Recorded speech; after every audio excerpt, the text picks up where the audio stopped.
Lakshmi, welcome back Lakshmi's kitchen. ఈరోజు మన వీడియోలో కొబ్బరన్నం ఎలా చేసుకోవాలో చూద్దాం. కొబ్బరన్నం అంటే సాధారణంగా కొబ్బరి తురుము వేసుకొని చేసుకోవచ్చండి. ఒకసారి ఇలా కొబ్బరి పాలతో చేసి చూడండి, చాలా టేస్ట్గా ఉంటుంది. అలాగే ఇది చాలా హెల్దీ కూడా. కొబ్బరి మన ఒంటికి కూడా చాలా మంచిదండి. ఒకసారి ఇలా చేసి పెట్టండి, పిల్లలు కూడా ఇష్టంగా తింటారు. ముందుగా ఇక్కడ నేను 2 కొబ్బరి చెక్కలు అయితే తీసుకున్నానండి. దీనిని చిన్న చిన్న ముక్కల కింద కట్ చేసుకొని మిక్సీ జార్లో వేసుకొని వాటర్ వేసుకుంటూ మెత్తగా గ్రైండ్ చేసుకోవాలి. ఇలా మెత్తగా గ్రైండ్ చేసుకున్న కొబ్బరిని ఒక క్లాత్ పెట్టుకొని క్లాత్ సహాయంతో ఇలా పాలను అయితే వడకట్టుకోవాలండి. చూసారు కదండి, ఇక్కడ వీడియోలో చూపిస్తున్నట్టు ఇలా పాలని వడకట్టుకోవాలి. మళ్ళీ ఈ పిప్పుని మళ్ళీ కొన్ని వాటర్ వేసుకుంటూ గ్రైండ్ చేసుకుంటూ ఇలా పాలనైతే తీసుకొని రెడీ చేసుకుందాం. ఇక్కడ నేను 3 కప్స్ రైస్ కూడా తీసుకున్నాను. ఈ రైస్ని 1-2 సార్లు బాగా వాష్ చేసుకొని ఒక హాఫ్ అన్ అవర్ పాటు నానబెట్టుకుందాం. ఇక్కడైతే నేను నార్మల్ రైసే తీసుకున్నానండి, మీరు బాస్మతి రైస్ కూడా తీసుకోవచ్చు. ఇప్పుడు స్టవ్ ఆన్ చేసుకొని ఒక కడాయి పెట్టుకుందాం. ఇందులో 2 టేబుల్ స్పూన్ నెయ్యి వేసుకోవాలండి. అలాగే 1 టేబుల్ స్పూన్ ఆయిల్ కూడా వేసుకోవాలి. అలా అని మొత్తం నెయ్యితో కూడా చేసుకోవచ్చండి. నెయ్యి కొద్దిగా వేడైన తర్వాత ఇందులో ఒక గుప్పుడు జీడిపప్పు వేసుకొని ఫ్రై చేసుకోవాలి. ఇది కొద్దిగా ఫ్రై అయిన తర్వాత ఇందులో హోల్ గరం మసాలా వేసుకుందామండి. లవంగాలు, చెక్క, ఇలాచి, అలాగే స్టార్ పువ్వు, ఒక బిర్యానీ ఆకు కూడా వేసుకొని ఫ్రై చేసుకుందాం.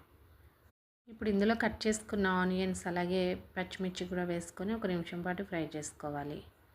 ఇవి కొద్దిగా ఫ్రై అయ్యాయి కదండి. ఇప్పుడు ఇందులో కొద్దిగా పుదీనా, కొత్తిమీర కూడా వేసుకొని 1 నిమిషం పాటు వేయించుకుందాం. ఇప్పుడు ఇందులో 1 టేబుల్ స్పూన్ అల్లం వెల్లుల్లి పేస్ట్ వేసుకొని పచ్చివాసన పోయే వరకు వేయించుకోవాలి. చూసారు కదండి, ఇవన్నీ అయితే దగ్గర పడ్డాయి కదా. ఇప్పుడు ఇందులో మనం ముందుగా నానబెట్టుకున్న రైస్ని వేసుకొని బాగా కలుపుకోవాలి.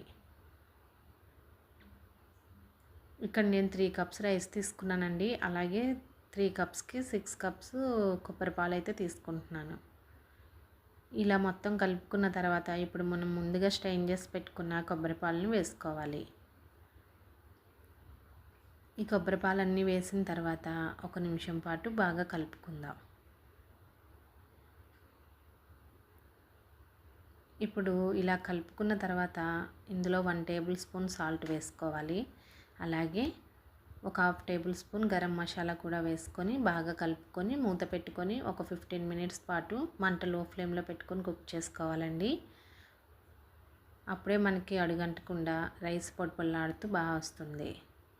చూసారు కదండి, ఒక 15 మినిట్స్లో అయితే మనకు కొబ్బరన్నం రెడీ అయిపోయింది. ఇది చాలా సింపుల్గా అలాగే ఈజీగా కూడా చేసుకోవచ్చు. ఒకసారి మీరు కూడా నేను చేసిన పద్ధతిలో చేసి చూడండి. కొబ్బరి పాలతో చేసాం కదండి, చాలా కమ్మగా ఉంటుంది. దీని కాంబినేషన్ చికెన్ కర్రీ అయినా లేదంటే పన్నీర్ కర్రీతో కూడా చాలా బాగుంటుంది. ఈ వీడియో కనుక మీకు నచ్చినట్లయితే మన ఛానల్ని లైక్ చేయండి, షేర్ చేయండి, సబ్స్క్రైబ్ చేయండి. అలాగే పక్కనే ఉన్న బెల్ ఐకాన్ని ఆన్లో పెట్టుకోండి.